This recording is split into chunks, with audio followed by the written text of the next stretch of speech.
जन्नत में अदब से ले जा, क्या कि मेरे महबूब के मेहमान नजर आते हैं। आइए हाज़िर महफिल, हमें ये हुक्म है कि हमारे दरमियान जनाब मौलाना ज़ैद अब्दुल रहीम फारूकी साहब तशरीफ ला चुके हैं। ये वो उम्र है जिस उम्र में लोग गाड़ियां बहुत तेज चलाते हैं, स्टंट करते हैं और महल्ले में सड़कों पर बैठकर, सड़क के किनारे बैठकर, होटलों में बैठकर सरकारें बना भी देते हैं और सरकारें गिरा भी दिया करते हैं अपनी चर्म ज़बानी से, और दूसरे दीगर लग़वियात में पड़े रहते हैं। लेकिन शायर ने कहा है कि जवां अज़्म तो तारे भी टूट सकते हैं, कठिन नहीं है कोई काम आदमी के लिए, और इरादे जिनके पुख्ता हो, नजर जिनकी खुदा पर हो, तलातुम खेज मौजों से वो घबराया नहीं करते। तो जो शख्स काम करने की ठान लेता है, एक बात बड़ी जिम्मेदारी के साथ मैं ये कहना चाहता हूँ कि आज इस कंपटीशन के दौर में भी हर मैदान में बहुत जगह है। अगर कोई शख्स किसी मैदान में इख्तिसास हासिल कर ले और मुकम्मल तौर पर फन हासिल कर ले और वो जज्बा पैदा कर ले कि जिसके जरिए से वो आगे बढ़ सके, कौम मिल्लत की खिदमत कर सके, तो तमाम लोग, हर मैदान के लोग उसे हाथों हाथ लेते हैं। तो जरूरत है कि नए बच्चों को इसके लिए तैयार किया जाए, इख्तिसास के साथ जिस फन में वो तैयार हो उसका कोई मद्दे मुकाबिल न हो। तो जनाब मौलाना ज़ैद अब्दुल रहीम फारूकी साहब ने इस कम उम्री में ये फैसला किया कि हमें कौम की दिशा और दशा दोनों को बदलना है, कौम मिल्लत के लिए कुछ करना है, ताकि खुदा का जो ये तोहफा है और खुदा ने जो हमें इनाम के तौर पर ये जिंदगी अता की है, इसका बेहतर इस्तेमाल हो और ये तोहफा जाया न हो। तो वो अपने किरदार से, अपने अखलाक से, अपने अफकार से, अपने तरह से इल्का और तर्ज गुफ्तगू से वो खिदमत अंजाम दे रहे हैं। मैं गुजारिश कर रहा हूँ कि तशरीफ लाएं और अपने खिताब से इस महफिल को मशहूर करें। हजरत जनाब मौलाना ज़ैद अब्दुल रहीम फारूकी साहब आपके रूबरू अपने दिली जज्बात के इजहार के साथ। नहमदुहु व नुसल्ली अला रसूलिहिल करीम व अला आलिहि व अस्हाबिहि उलिल क़द्रिल अज़ीम। अम्मा बअद फ़क़द क़ाल अल्लाहु सुब्हानहु व तआला फ़िल क़ुरआनिल मजीद वल फ़ुरक़ानिल हमीद। अऊज़ु बिल्लाहि मिनश शैतानिर रजीम। बिस्मिल्लाहिर रहमानिर रहीम। क़ुल हल यस्तवी अल्लज़ीना यअलमून वल्लज़ीना ला यअलमून इन्नमा यतज़क्करु उलुल अलबाब। वक़ाल अज़्ज़ व जल फ़ी मौज़िइन आख़र लइन शकरतुम लअज़ीदन्नकुम व लइन कफ़रतुम इन्न अज़ाबी लशदीद।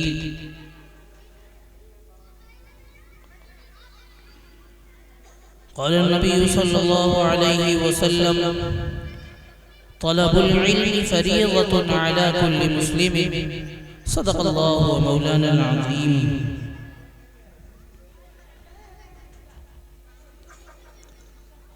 मेरे अजीज साथियों, पर्दानशीन मेरी माएँ और बहनें, स्टेज पर तशरीफ फरमा मुअज़्ज़ज़ उलमाए इकराम और तमाम हाज़िरीन मजलिस, सबसे पहले तो हम सबको अल्लाह रब्बुल इज़्ज़त का शुक्र अदा करना चाहिए कि उसने हम सबको इस दीनी नूरानी महफिल में आने की तौफीक अता फरमाई। काबिल मुबारकबाद है वो बच्चे जिन्होंने हिफ्ज़ मुकम्मल किया और आज उनकी दस्तार होगी, और उनके वालिदैन, उनके असातिज़ा, जिन लोगों ने उन पर भरपूर मेहनतें सर्फ की, काविशें सर्फ की, मज़ीद मुबारकबाद के मुस्तहिक हैं मौलाना सादिक हुसैन नदवी साहब कि आप इस अजीम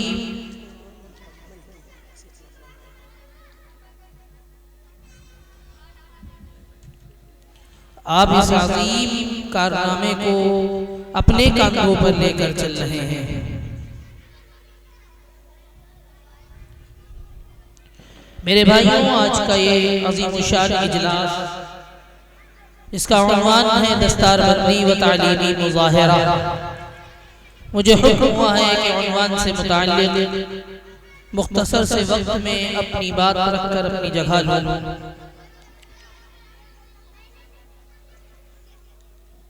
मेरे भाइयों, अल्लाह रब्बुल इज़्ज़त कुरान मजीद में इरशाद फरमा रहा है, व अस्बग़ अलैकुम निअमहु ज़ाहिरतन व बातिना।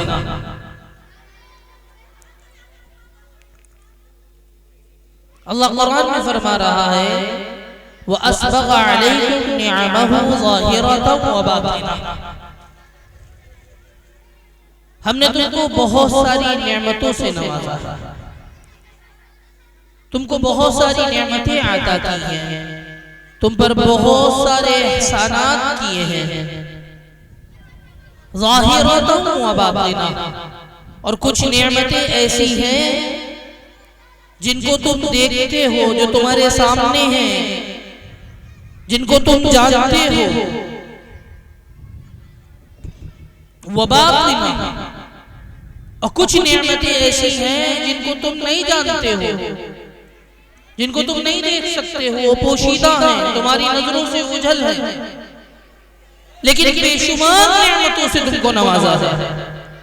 तुम पर बहुत सारे एहसानात किए हैं, इतने एहसानात किए हैं, इतनी नेमतों से तुमको नवाजा है कि तुम उसका शुमार नहीं कर सकते हो। अगर करना चाहो, अगर उसे गिनना चाहो तो नहीं गिन सकते हो। अगर तुम अल्लाह रब्बुल इज़्ज़त की अता करदा तमाम नेमतों को एक दो करके गिनना चाहो तो नहीं गिन सकते हो। उसका शुमार करना तुम्हारे बस से बालातर है, उसको नहीं शुमार कर सकते हो। ये अल्लाह कुरान में फरमा रहा है। लेकिन मेरे भाइयों, हम अगर अल्लाह रब्बुल इज़्ज़त की अता करदा तमाम नेमतों को नहीं गिन सकते हैं, लेकिन हम ये तो जान सकते हैं ना कि अल्लाह रब्बुल इज़्ज़त की तमाम नेमतों में सबसे अजीम नेमत क्या है। जो अल्लाह रब्बुल इज़्ज़त ने हम पर इतने एहसानात किए हैं, उन एहसानात में सबसे बड़ा एहसान हम पर क्या है। जब हम ये मालूम करेंगे तो हमें मालूम होगा कि सबसे बड़ा इनाम हम पर यह है कि उसने हमें ईमान की दौलत से सरफराज फरमाया। इससे बड़ा इनाम कोई नहीं हो सकता। ये सबसे बड़ा इनाम है।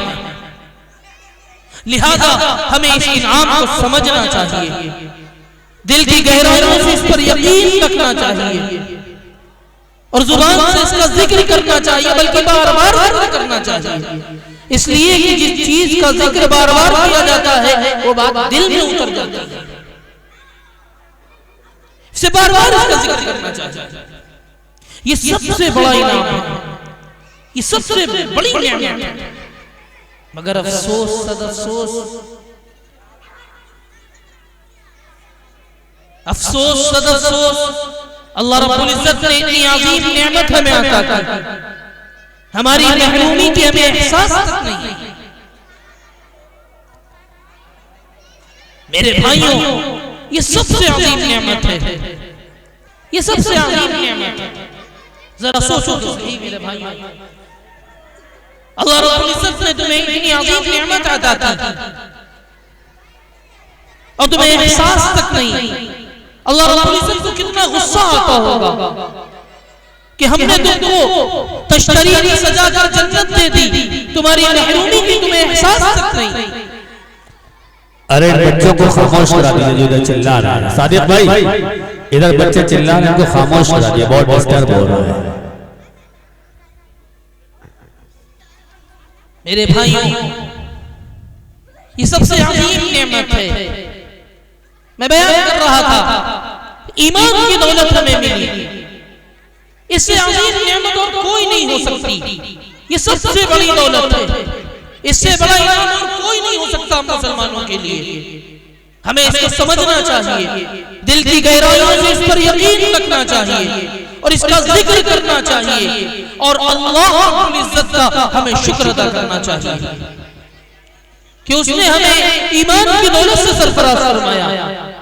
अल्लाह फरमाता है इन्ना हदैनाहु सबीला इम्मा शाकिरा व इम्मा कफूरा। हमने तुमको रास्ता दिखा दिया, हमने तुमको रास्ता बता दिया। अब चाहो तो शुक्रगुजार बंदे बन जाओ, चाहो तो नाशुक्र बन जाओ। बेशक ये तुम्हारा इख्तियार है। हमें शुक्रगुजार बनना चाहिए। जिस तरह सहाबा किराम शुक्र अदा करते थे, हमें अल्लाह रब्बुल इज्जत का शुक्र अदा करना चाहिए। बेशक सहाबा किराम किस तरह अल्लाह का शुक्र अदा करते थे? अल्लाह के रसूल सल्लल्लाहु अलैहि वसल्लम मस्जिद नबी में दाखिल होते हैं। आप देखते हैं कि जमात सहाबा मस्जिद के शहर में बैठी हुई है। आप उस जमात के करीब में आते हैं, आप पूछते हैं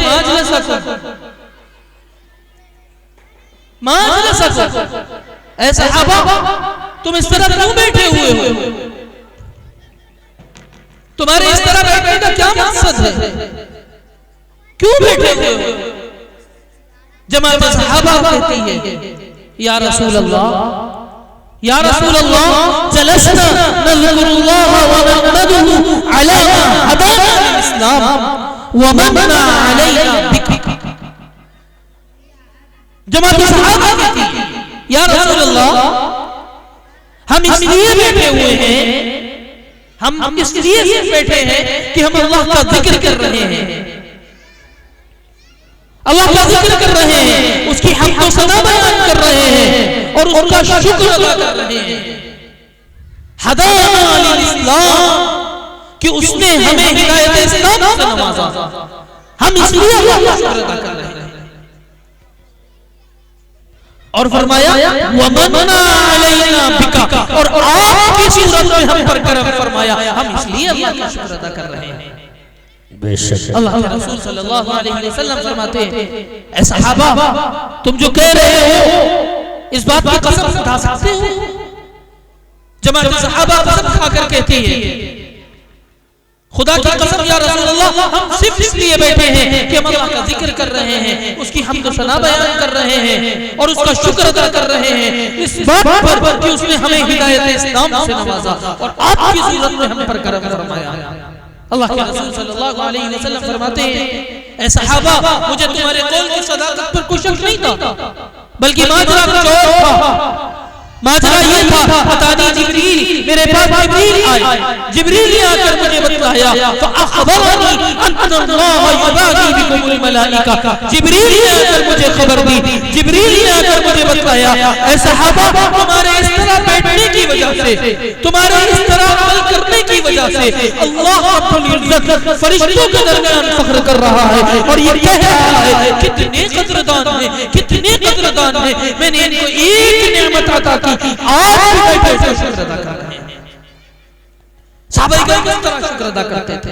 सुभान अल्लाह। उनको जब ईमान की दौलत मिली तो वो अल्लाह के शुक्रगुजार बनने लगे। आज हमें जब ईमान की दौलत मिली हमारा मामला क्या?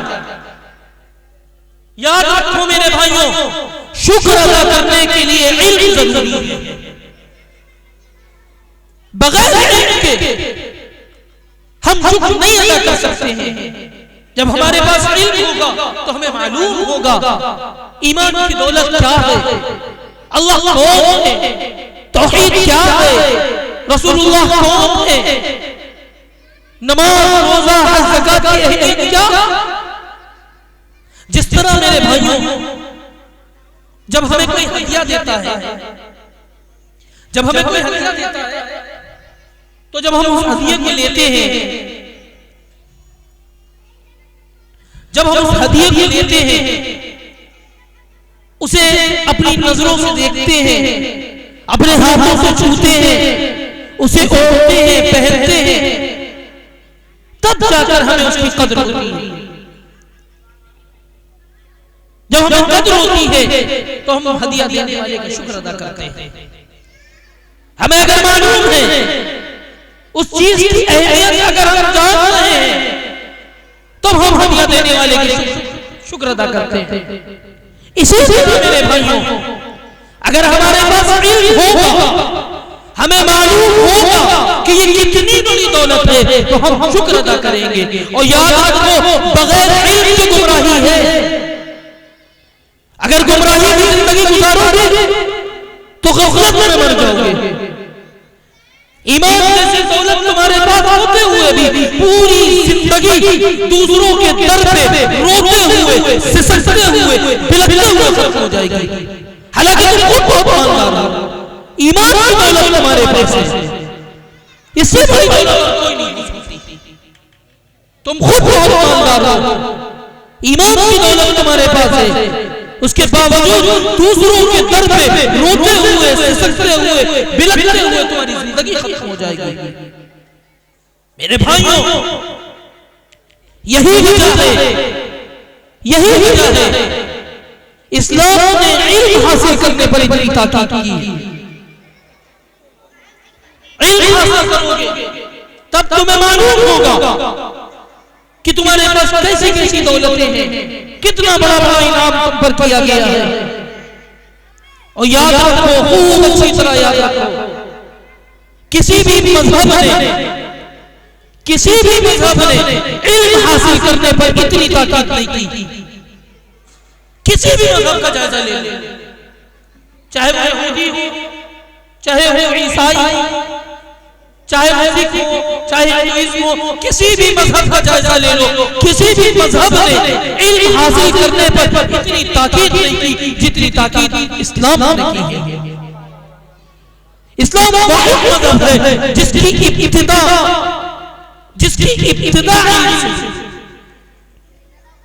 हमारे आका व मौला जनाब मोहम्मद रसूलुल्लाह सल्लल्लाहु अलैहि वसल्लम पर पहला पैगाम जो आया, पहली वही जो आप पर आई, वो किस हवाले से आई? वो किस हवाले से आई? तौहीद के हवाले से आई, अल्लाह को एक मानने के हवाले से आई, जन्नत और जहन्नम के हवाले से आई, नमाज रोजा हज ज़कात की अहमियत के हवाले से आई? नहीं नहीं मेरे भाइयों, पहला पैगाम जो आया, पहली वही जो आई, वो इल्म हासिल करने के हवाले से आई। अल्लाह ने फरमाया, इक़रा बिस्मि रब्बिकल लज़ी खलक़, खलक़ल इंसाना मिन अलक़, इक़रा व रब्बुकल अकरम, अल्लज़ी अल्लम बिल क़लम, अल्लमल इंसाना मा लम यअलम। ये 5 आयतें आई इब्तिदा में। ये इब्तिदाई 5 आयतें हैं जिसमें 3 मरतबा इल्म का तज़किरा है, 2 मरतबा पढ़ने का जिक्र है, 1 मरतबा लिखने का जिक्र है। इसमें 3 मरतबा इल्म का तज़किरा है, 2 मरतबा लिखने का जिक्र है, 2 मरतबा पढ़ने का जिक्र है, 1 मरतबा लिखने का जिक्र है। मेरे भाइयों, जरा गौर करो, सोचो तो सही, अल्लाह रब्बुल इज्जत कितनी ताकीद कर रहा है इल्म हासिल करने पर। और हमारा मामला ये है, हम मुसलमान जाहिल हैं। कल क़यामत के दिन अल्लाह रब्बुल इज्जत हमें यूं ही छोड़ देगा,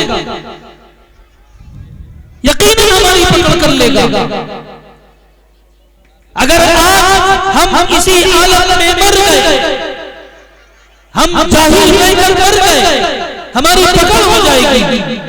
और खाली हमारी पकड़ नहीं, अगर हमने अपने छोटों की फिक्र भी नहीं की, अपने बच्चों को नहीं पढ़ाया, अपने बच्चों को नहीं सिखलाया, तो कल क़यामत के दिन हमारी पकड़ होगी।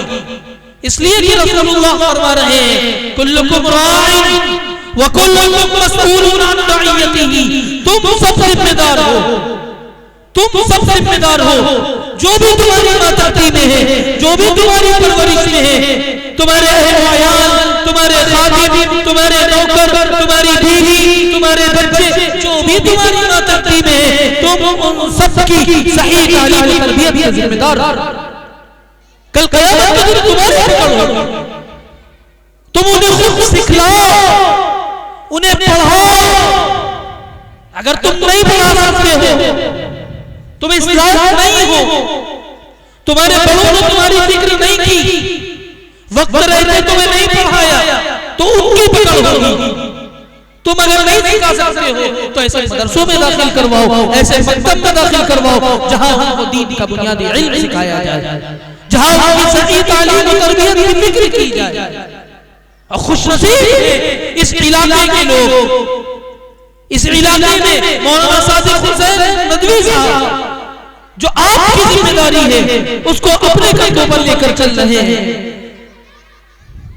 आपकी जिम्मेदारी है अपने बच्चों की फिक्र करना, उनको सही तालीम और तरबियत देना, ये आपकी जिम्मेदारी है। वो खुद अंजाम दे रहे हैं। लिहाजा मेरे भाई इनका हर कदम पर साथ दीजिए, इनके कदमों को मजबूत कीजिए, ये आपकी जिम्मेदारी को निभा रहे हैं। इनको जो जरूरत पेश आए, जो आपसे हो सकता है वो आप कीजिए, इनके कदमों को मजबूत कीजिए। इसका ये एक मिसाल है। यहां पर बच्चों ने तालीमी मुजाहिरा पेश किया, मौलाना ने और आपके तमाम रुफाका ने जो मेहनतें की है वो आप हजरात ने देखी। जब आप उनके कंधों को मजबूत करेंगे तो और वो दिलचस्पी से मेहनत करेंगे, आपकी जिम्मेदारियों को और अच्छे से निभाएंगे। मेरे भाइयों, आप इस नियत से ये कीजिए कि कल क़यामत के दिन जब अल्लाह रब्बुल इज्जत आपसे पूछे तो आप कह सके, ऐ अल्लाह मैंने सिर्फ तेरी रज़ा की खातिर अपने बच्चों की फिक्र की और हज़रत मौलाना सादिक साहब के मदरसे में सिर्फ तेरी रज़ा की खातिर अपने बच्चों का दाखिला करवाया था। मेरे भाइयों, बच कोई नहीं पाएगा। अल्लाह रब्बुल इज्जत के घर सबकी पकड़ होगी। जिसने फिक्र कर ली, अभी फिक्र कर ली, उसके लिए नजात मिल सकती है। अल्लाह रब्बुल इज्जत कहने से ज्यादा अमल की तौफीक अता फरमाए। आमीन। अल्हम्दुलिल्लाहि रब्बिल आलमीन।